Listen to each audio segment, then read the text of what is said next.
Hello everyone. Last video में हमने बात की थी अबाउट डाई हाइब्रिड क्रॉस। उससे पहले टेस्ट क्रॉस के बारे में बात करी थी। अभी मैं आगे कोई न्यू टॉपिक स्टार्ट नहीं कर रहा हूँ। अभी हमने जितना भी कुछ पढ़ा है, मेंडलिज्म पढ़ा है, प्री मेंडलिज्म पढ़ा है, mono hybrid cross, di hybrid cross, test cross वगैरह, उससे रिलेटेड जितने भी एक्स्ट्रा पॉइंट है, जितने भी कुछ इंपॉर्टेंट पॉइंट्स हैं, वो हम सारे के सारे इस वीडियो में रिवाइज करते एक बार, ठीक है।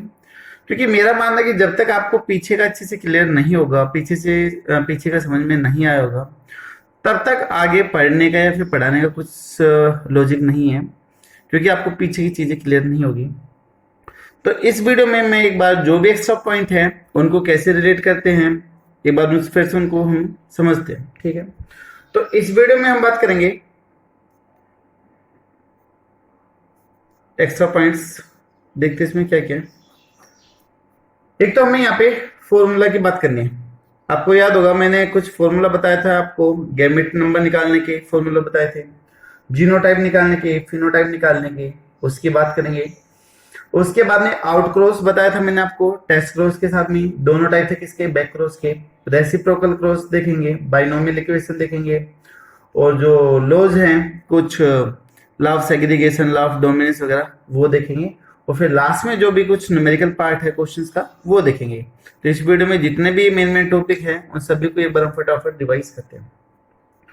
सबसे पहले हम आ जाते हैं फॉर्मूला पे।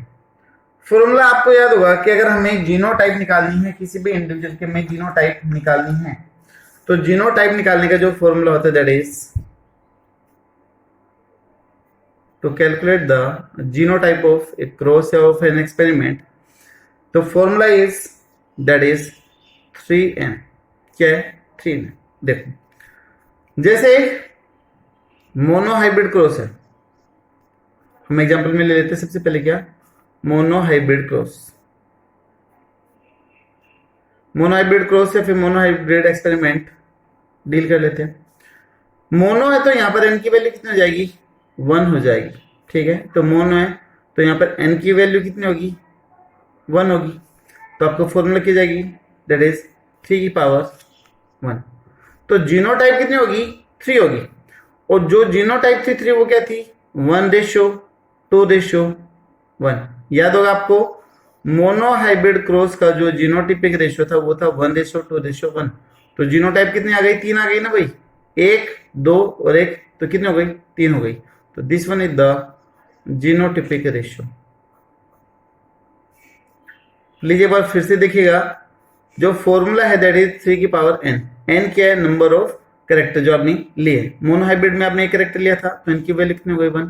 तो 3 की पावर 1। तो जीनोटाइप में कितने आएंगे कॉम्बिनेशन, 3 आएगी, 1, 2 और 3 आ गई हमारे पास में।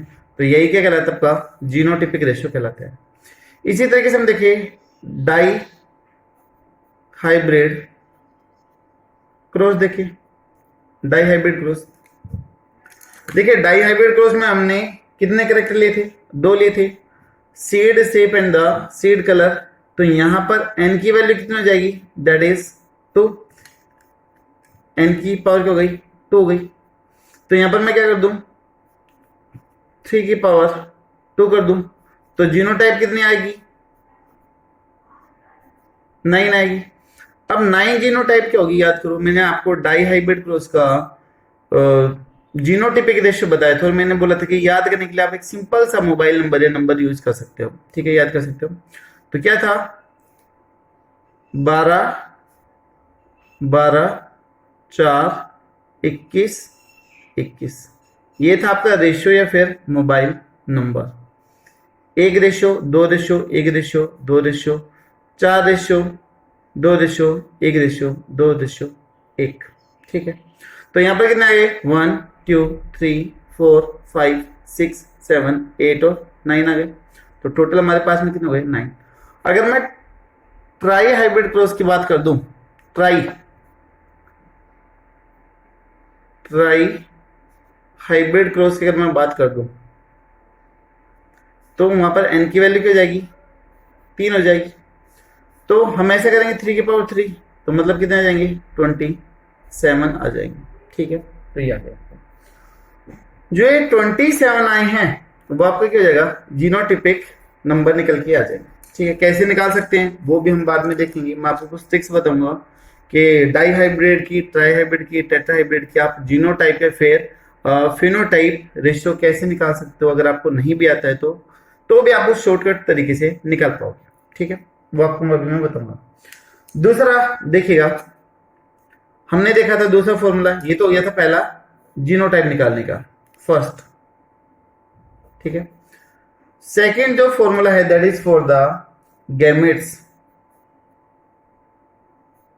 गैमेट्स नंबर निकालने का है दूसरा फॉर्मूला, याद होगा। इसका फॉर्मूला क्या था, दैट इज 2 की पावर n, और n क्या होते हैं, number of heterozygous condition. Mono hybrid cross पढ़ा था हमने, mono hybrid cross. F1 progeny में क्या गई थी condition, capital T small T. तो हेटेरोजाइगस कंडीशन कितनी थी, 1 थी, 1 थी। तो यहाँ पर 2 की पावर n। ठीक है, तो यहाँ पर क्या आ गया था, कैपिटल टी 1 और स्मॉल टी 1। तो कितने आ गए थे, 2 आ गए थे। क्लियर होगा शायद। इसी तरीके से देखिएगा डाई हाइब्रिड क्रॉस में, डाई हाइब्रिड क्रॉस में अगर आप F1 प्रोजेनी की बात करो तो वहां पर था capital R small r, capital Y small y। तो हेटेरोजाइगस कंडीशन कितनी थी, 2। तो फॉर्मूला में क्या कर देंगे, 2 की पावर 2 कर देंगे। तो कितने बनेंगे, 4 बनेंगे। और 4 कौन कौन से थे, capital R, capital Y, capital R small y, small r capital Y and small r small y, ये 4 थे। ठीक है, इसी तरीके से अगर ट्राई हाइब्रिड का निकालना हो तो मैंने आपको वो तरीका भी बताया था। ठीक है, शॉर्टकट मेथड मैंने आपको बताया था जो आपके फैक्टोरियल मेथड था। ठीक है, तीसरा इधर हम फॉर्मूला की बात कर लेते, किसकी, third condition for the phenotype calculation. अगर आपको फिनोटाइप निकालना है कि कितने फिनोटाइप कॉम्बिनेशन आएंगे तो उसके लिए आपका फॉर्मूला जाएगा दैट इज 2 की पावर n। एन क्या है, जो आप कैरेक्टर को वहां पर डील करने लगे। जैसे मोनो हाइब्रिड की आप बात करने लगे हो तो एन की वैल्यू कितनी हो जाएगी, मोनो हाइब्रिड में, मोनो हाइब्रिड है तो मोनो हाइब्रिड में हम क्या कर दे, 2 की पावर 1 कर दे। तो कितनी फिनोटाइप आएगी, 2। दो कौन कौन सी थी भाई, टोल एंड ड्वार्फ, ये थी, 2 निकल के गई। डाई हाइब्रिड की अगर आप बात करोगे, अगर डाई हाइब्रिड की बात करोगे तो क्या लिखोगे, डाई के लिए 2 लिखोगे, 2 की पावर 2। तो टोटल कितने बनेंगे, 4 बनेंगे। 4 शायद आपको याद होंगे कौन कौन से थे, round yellow, round green, wrinkle yellow and the wrinkle green. कितने हो गए, 4 हो गए ना। तो ये 4 फिनोटाइप आप निकाल दोगे। ये है फॉर्मूला कि आप इनको कैसे रिलेट कर सकते हो। तो पहला हमारा यहाँ पर जो भी ये फॉर्मूला वाला काम था, मैंने आपको मोनो हाइब्रिड और डाई हाइब्रिड से रिलेट करके इसको समझा दिया है कि आप इस फॉर्मूला को कैसे रिलेट कर सकते हो मोनो हाइब्रिड और डाई हाइब्रिड के ऊपर। ठीक है, जरूर नहीं कि इन्हीं के ऊपर, आप इवन डाई हाइब्रिड के ऊपर भी कर सकते हो। लेकिन जो कुछ दूसरे होंगे, मल्टीपल एलील कंडीशन होंगे, वहां पर ये फॉर्मूला अप्लाई नहीं होंगे, टेस्ट क्रॉस में अप्लाई नहीं होंगे, मेनली मोनो हाइब्रिड और डाई हाइब्रिड के लिए ही। ठीक है, दूसरा जो हमारा टॉपिक है वो हम बात करते हैं किसकी, आउटक्रॉस की बात करते हैं। मैंने बोला था एक वीडियो में कि बैक क्रॉस के 2 टाइप हैं। The one is the test cross, जो हमने डिटेल से पढ़ा था, जिसमें हम किसी भी अननोन जीनोटाइप को उसके रिसेसिव पेरेंटल जीनोटाइप के साथ में क्रॉस करते, वो कहलाता है टेस्ट क्रॉस। और दूसरा मैंने बताया था आउट क्रॉस बताया था।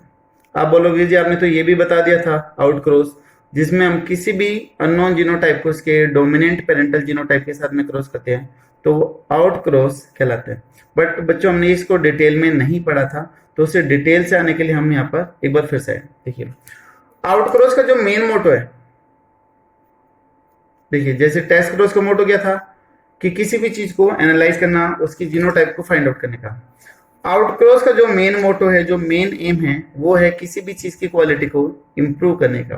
ठीक है, कैसे, तो this cross is used to improve the quality of an organism.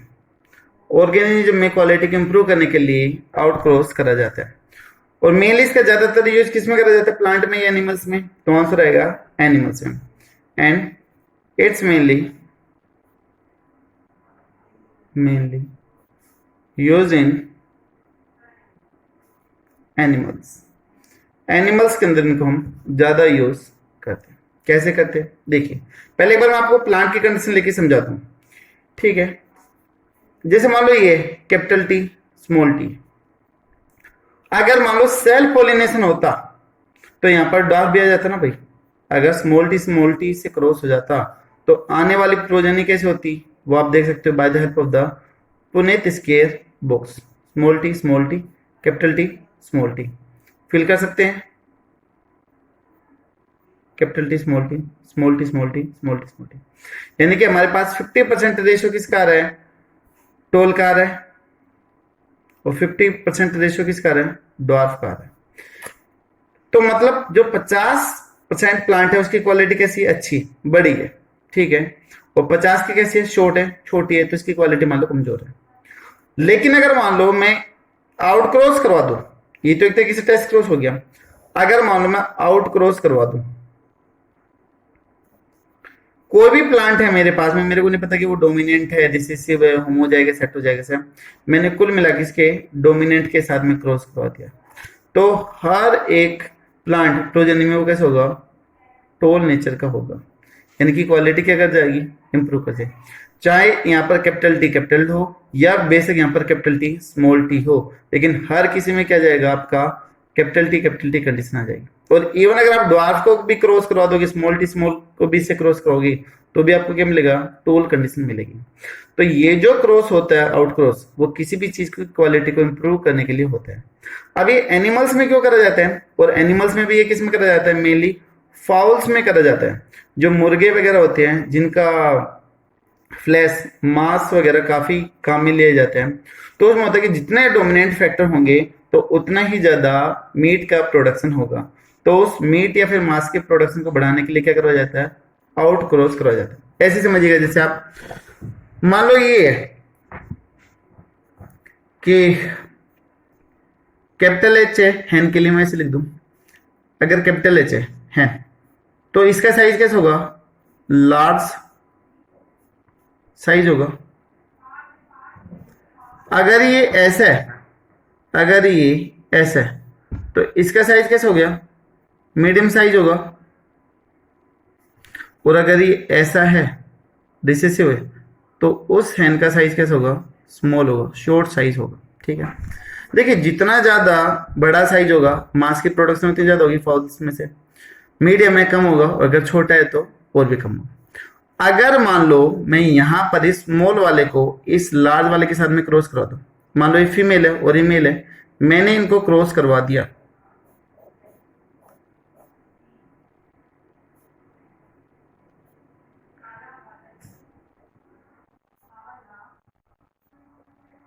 तो सभी कैसे आ गए, मीडियम साइज के आ गए। जितने भी आए हैं ऑल हैव मीडियम साइज, ठीक है। तो यहां पर फ्लैश का प्रोडक्शन क्या हो जाएगा, बढ़ जाएगा। अगर हम मीडियम वाले को इसके साथ में क्रॉस कर दें तो कईयों का कैसा आएगा, लार्ज साइज, और 50% का कैसा आ जाएगा, मीडियम साइज, लेकिन प्रोडक्शन क्या हो जाएगी, बढ़ जाएगी।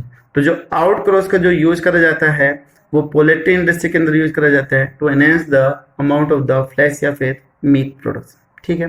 तो ये हो गया आउट क्रॉस का काम।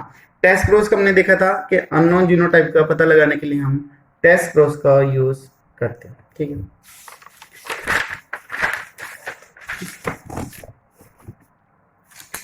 मेंडल ने एक लॉ दिया था, एक पॉइंट बोला था, दैट इज रेसिप्रोकल क्रॉस। इसकी कुछ वैल्यू नहीं है, सिर्फ इसने समझाने के लिए बताया था। कैसे देखिए, और बाद में ये भी गलत हो गया था। इसने बोला कि एक पी प्लांट है जो मेल है, और दूसरा जो पी प्लांट है वो कैसे मान लो फीमेल है, ठीक है। या फिर चलो मैं आपको कंपेयर करके समझा देता हूँ। ये फीमेल और ये मेल, पहली कंडीशन ले रहे हैं, फर्स्ट कंडीशन ये ले रहे हैं, ठीक है। इसमें जो फीमेल प्लांट है वो है मान लो टोल, ठीक है, और जो मेल प्लांट है वो कैसा है, ड्वार्फ। अभी सिर्फ मैं इसी की बात कर रहा हूं इस तरफ, वो हम सेकंड कंडीशन देखेंगे बाद में। ये मैंने डिवाइड इसलिए कर दिया ताकि हम एक साथ में दोनों को कंपेयर करके देख सकें, ठीक है। टोल है और यहां पर ये ड्वार्फ है। क्रॉस कर दिया तो क्या आएंगे, सारे के सारे टोल ही आएंगे। उसका रीजन क्या भाई, टोल में कैपिटल टी होगा, ड्वार्फ में स्मॉल टी होगा। इधर से क्या जाएगा, एक कैपिटल टी और इधर से क्या जाएगा, एक स्मॉल टी, तो क्या आएगा, टोल आएगी, ठीक है। रेसिप्रोकल क्रॉस वो क्रॉस कहलाता है जिसको हम परफॉर्म करते टाइम इंडिविजुअल के सेक्स को चेंज कर दे। यहां पर देखो टोल पहले कैसे था, फीमेल था, ड्वार्फ कैसे था, मेल था, बट सेकेंड टाइम तब हम रेसिप्रोकल क्रॉस करेंगे तो इस बार जो फीमेल प्लांट होगा वो कैसे लेंगे, हम ड्वार्फ लेंगे, और जो मेल होगा वो हम प्लांट कैसे लेंगे, टोल लेंगे। समझ में आया। तो जो सेक्स थे मेल में, पहले हमने टोलनेस के अंदर टोल प्लांट में हमने क्या लिया था, मेल लिया था, कार्पल का सिलेक्शन किया था या फिर हमने पिस्टल का सिलेक्शन किया था। ड्वार्फ प्लांट में हमने किसका सिलेक्शन किया था, स्टेमन का सिलेक्शन किया था। बट इस बार हमने क्या कर दिया, रिवर्स कर दिया, उल्टा कर दिया। ड्वार्फ प्लांट का हमने क्या ले लिया, पिस्टल या फिर कार्पल ले लिया, और टोलनेस का हमने क्या ले लिया, स्टेमन ले लिया। क्रॉस करेंगे तो भी क्या आएगा, सारे के सारे टोल ही आएंगे, क्योंकि यहाँ पर भाई टोल में भी वही फैक्टर कैपिटल टी, यहाँ पर क्या जाएगा, स्मॉल टी। दोनों तरफ से एक एक जीन पास आउट होगा, एक एक फैक्टर पास आउट होगा, तो आने वाली प्रोजन में एक कैपिटल टी स्मॉल टी, तो रिजल्ट सेम ही आएगा, that is the टोलनेस।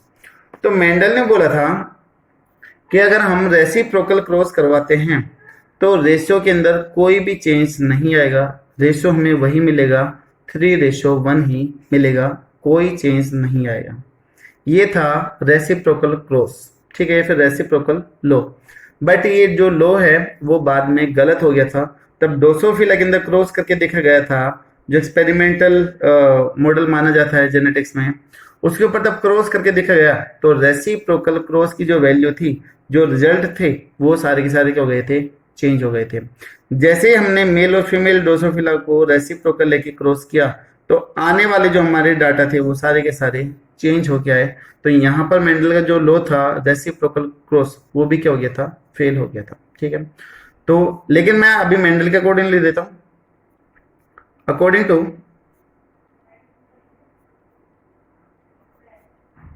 Mendelism, ratio will remain the same. Even we perform the reciprocal cross, तो वहां पर रेशियो के ऊपर कोई चेंज नहीं आएगा, रेशियो कैसे रहेगा, वहां पर सेम ही रहेगा। ये कहलाता है आपका रेसिप्रोकल क्रॉस कहलाता है, ठीक है। नेक्स्ट वन हम बात करते हैं किसकी, बाइनोमियल डेरिवेशन या फिर इक्वेशन की बात कर लेते हैं।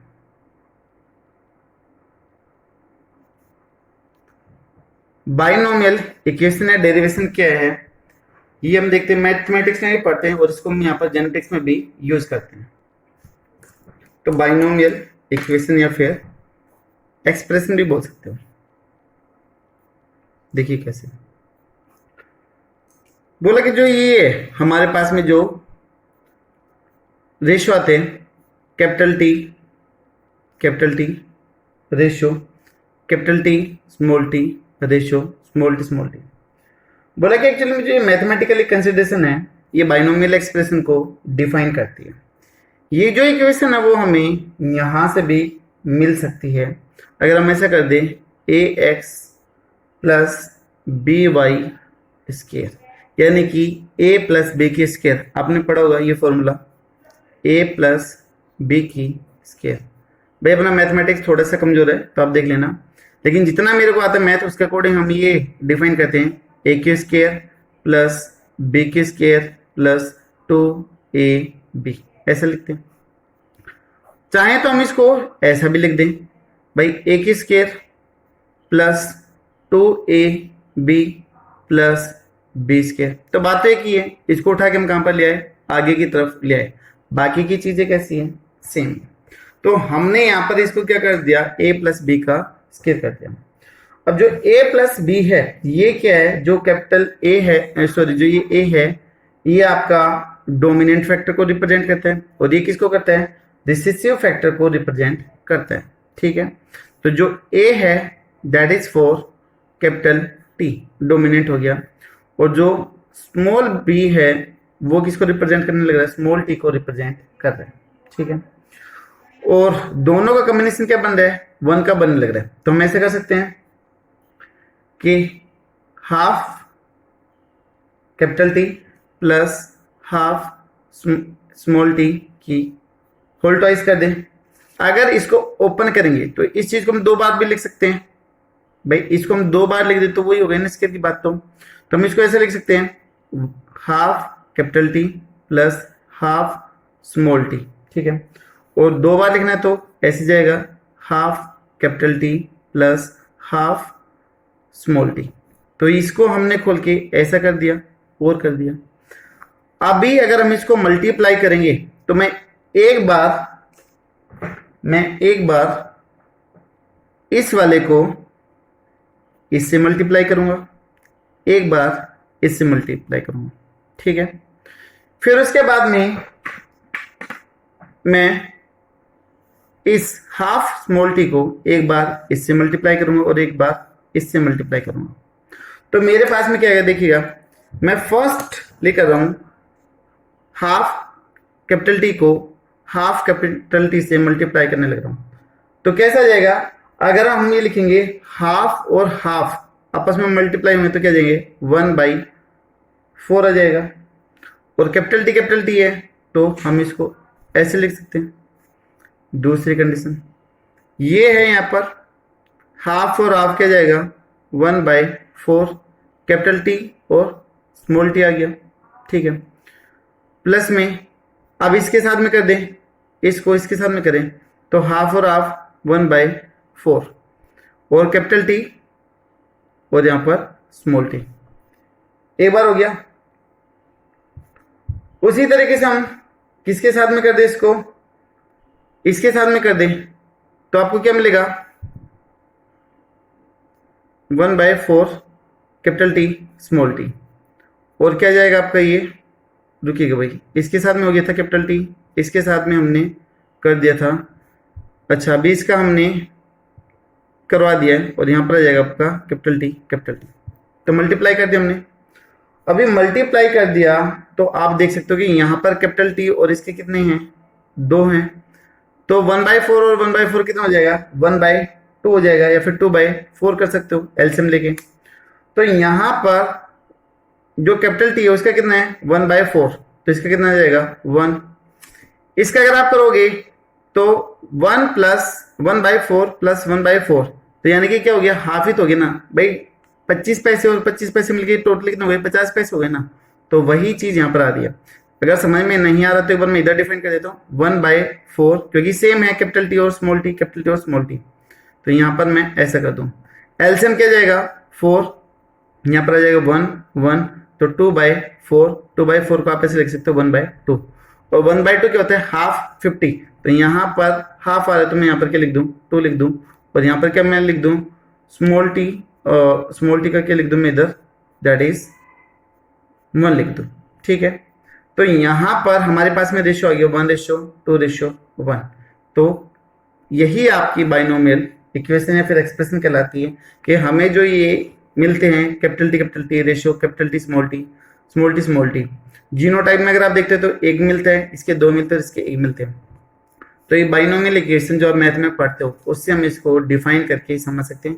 सिर्फ आपको क्या करना है कि इस चीज को 2 बार लिखना है, जो कॉम्बिनेशन आपको दे रखे 2 बार दे रखे हैं, और आपको मल्टीप्लाई करते जाना है, जो सेम है उसको ऐड कर दोगे, अलग अलग को अलग अलग करोगे, तो लास्ट में आपके पास में यही एक्सप्रेशन आ जाएगा, that is binomial expression of the monohybrid cross. ठीक है, ये हो गया।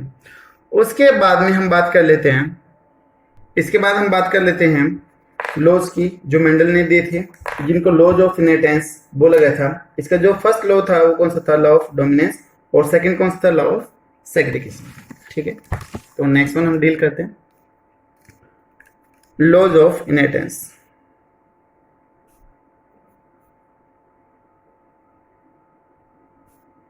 वैसे तो हम ये चीजें पहले पढ़ चुके हैं, लेकिन एक बार फिर से देख लेते हैं कि जो लॉज ऑफ इनहेरिटेंस है वो मेंडल के दो लॉज का कॉम्बिनेशन था। फर्स्ट लॉ उसका कौन सा था, फर्स्ट लॉ जिसको बोला गया था law of dominance. Law of dominance के अकॉर्डिंग ये था कि जो सिर्फ डोमिनेंट कैरेक्टर है वही क्या करेगा, एक्सप्रेस करेगा F1 में, जो रिसेसिव है वो एक्सप्रेस नहीं करेगा। ठीक है, तो हम ये कह सकते हैं in dissimilar factor only one will express and that is dominant, remaining other one will, क्या बोलेंगे उसको, रिसेसिव बोल देंगे। तो डिसिमिलर फैक्टर बोला है तो यहां पर बात आ जाएगी कैपिटल टी स्मॉल टी की। तो F1 प्रोजन में कौन एक्सप्रेस करेगा, कैपिटल टी करेगा, तो ये हो जाएगा आपका लॉ ऑफ डोमिनेंस हो जाएगा। क्या ये लॉ हर कहीं पे एप्लीकेबल है, नहीं, ऐसा नहीं है। तो it is non universal applicable या फिर नॉन यूनिवर्सल इन नेचर, ये इंपॉर्टेंट पॉइंट है। It is non universal applicable, यानी कि जरूर नहीं कि हर किसी के ऊपर ये कॉन्सेप्ट अप्लाई हो, कहीं कहीं पर ये फेल भी हो सकता है। कहां कहां पर फेल होता है वो आगे हम देखेंगे, लेकिन फिर भी एक बार मैं लिख देता हूं कि कहां कहां पर फेल होगा। देखिए ब्लड ग्रुप की अगर हम बात करें तो ए और बी ब्लड ग्रुप होते हैं। क्या हम बोलते हैं कि भाई ए ब्लड ग्रुप है या फिर बी है, हम तो ए बी ब्लड ग्रुप बोलते हैं। तो उसमें दोनों की दोनों चीजें क्या कर रही है, एक्सप्रेस करने लग रही है। ठीक है, दूसरा है आपका सिकल सेल एनीमिया। ये क्या है, ये थोड़ा सा आगे डील करेंगे, अभी सिर्फ आप इतना लिख लीजिएगा। एक आता आपका इनकम्प्लीट डोमिनेंस, नेक्स्ट वीडियो में हम इसी के बारे में बात करेंगे, इनकम्प्लीट डोमिनेंस के बारे में बात करेंगे। ठीक है, ये जो ब्लड ग्रुप है that is example of codominance है, ये कोडोमिनेंस का एग्जांपल है। अब ये चीजें होती क्या है वो देखेंगे, जिसमें दोनों की दोनों चीजें एक्सप्रेस करें और अपने अलग अलग दोनों इक्वली एक्सप्रेस करने लग रही है और कोई नई चीज नहीं बना रही। भाई क्या आ रहा है, ए और बी आ रहा है, पहले भी ये थे और अब भी बी है, तो दोनों का कॉम्बिनेशन बस एक साथ आ गया ए और बी, तो ये कहलाएगा कोडोमिनेंस। इनकम्प्लीट डोमिनेंस में होगा रेड और व्हाइट आपस में क्रॉस कर गए तो क्या बन गया, यहाँ पर पिंक बन गया, तो ये कहलाएगा आपका इनकम्प्लीट डोमिनेंस कहलाएगा। ये ठीक है, हम नेक्स्ट वीडियो में इसके बारे में बात करेंगे। उसके बाद में दूसरा है that is law of segregation. ठीक है, law of segregation, law of segregation बताया था, सेग्रीगेट अलग होना, एक दूसरे से दूर दूर होना, that is known as the law of segregation. And this one is also known as the law of purity, इसको लॉ ऑफ प्योरिटी भी बोलते हैं, क्योंकि गैमेट को बनाने के लिए, प्योर करने के लिए इसका होना जरूरी है। यानी कि अगर दो फैक्टर है तो वो मियोसिस के दौरान एक दूसरे से क्या जाएंगे, अलग अलग हो जाएंगे। मैंने इसका थोड़ा बहुत कुछ आइडिया आपको डायग्राम बना के दिया था। ठीक है, तो when two factors of a character present in an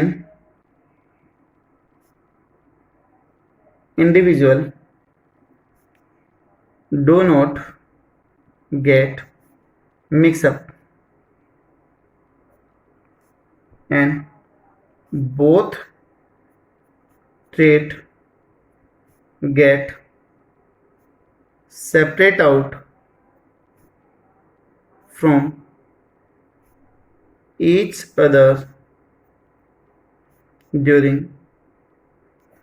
meiosis या फिर गैमेट फॉर्मेशन, गैमेट्स फॉर्मेशन। ठीक है, तो ये कहलाता है आपका लॉ ऑफ सेग्रीगेशन। तो इन दोनों को एक साथ में मिला के बोल देगा that is law of inheritance. तो ये जो है law of segregation that is universally applicable. बहुत बार कंपटीशन एग्जाम में पूछा जाता है कि कौन सा यूनिवर्सल है, कौन सा नॉन यूनिवर्सल है, तो आ जाएगा यहाँ पर। ठीक है, तो it was universal applicable in nature, applicable nature. ठीक है, छोटे छोटे लॉ थे, लॉ ऑफ डोमिनेंस अभी हमने बात करी, लॉ ऑफ सेग्रीगेशन हो चुके। इसके अलावा छोटे थे law of blending, non blending जिसमें कैरेक्टर मिक्सअप नहीं होते, वो हमने इसमें डील किया था। लॉ ऑफ पेयर्ड फैक्टर, ठीक है, कि कोई भी जो कैरेक्टर होगा वो दो फैक्टर्स के द्वारा कंट्रोल होगा, जिसको हम क्या बोलते हैं, लॉ ऑफ पेयर्ड फैक्टर बोलते हैं। ठीक है, तो यहाँ पर ये कंप्लीट जो भी हमारे छोटे छोटे टॉपिक थे वो कंप्लीट। जो लास्ट एक चीज बच गई हमारी दैट इज प्रॉब्लम, जो ऑब्जेक्टिव थे या फिर जो कुछ छोटे छोटे क्वेश्चन थे इनसे रिलेटेड वो नहीं हो पाए हैं, वो हम एक नेक्स्ट वीडियो बनाते हैं अलग से, जिसके अंदर हम ऑब्जेक्टिव और कुछ सब्जेक्टिव प्रॉब्लम्स को सोल्व आउट करते हैं। आई होप शायद आपको ये थोड़ा हेल्पफुल रहेगा, चीजें थोड़ी बहुत लिंक अप हो पाएगी। तो आपका जैसा भी रेस्पॉन्स हो प्लीज कमेंट बॉक्स में जरूर शेयर कीजिए। Thank you so much.